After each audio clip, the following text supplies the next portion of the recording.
Print, email, Facebook, Twitter. More. Festival Hall could be saved as heritage. Victoria recommends protection for Melbourne venue. Melbourne's Festival Hall could be saved from demolition after Heritage Victoria recommended the 100-year-old venue be registered, meaning any development of the site would first need special approval. In January, the owners of Festival Hall revealed they were planning to sell the site to developers because they could no longer compete with larger, newer music venues. They lodged a planning application with the City of Melbourne to build two 16-story apartment buildings and demolish most of the original building. The venue has played host to some of the biggest names in music, including the Beatles, Frank Sinatra, and Fleetwood Mac, and more recently the Red Hot Chili Peppers, Ed Sheeran, and Lorde. First known as West Melbourne Stadium when it opened as a purpose-built boxing and wrestling arena in 1915, it was renamed Festival Hall after being reconstructed in 1955. Boxing and gymnastic events were held there during the 1956 Olympics,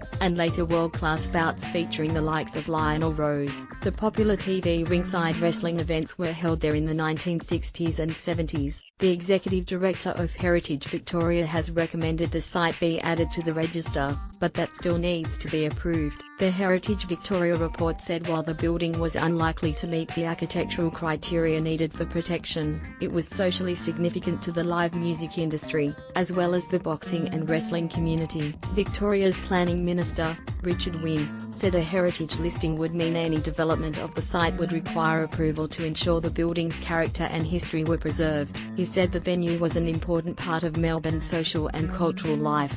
Melburnians are really passionate about their heritage, whether it's the Queen Victoria Market or Festival Hall or many of our great historic buildings, he said. To have Festival Hall listed is incredibly important. For so many of us, we've been to Festival Hall for all sorts of different occasions. It's a really important part of our history. Development could still go ahead. Owner Christopher Wren said the process still had a long way to go and the development had not yet been shelved. We can make submissions about whether it's got heritage significance, what should or shouldn't be retained, and what may be capable of being removed but still maintaining the memories of events that happened there in years past, he told ABC Radio Melbourne. He said the development plan put forward earlier this year aimed to incorporate the history of the venue.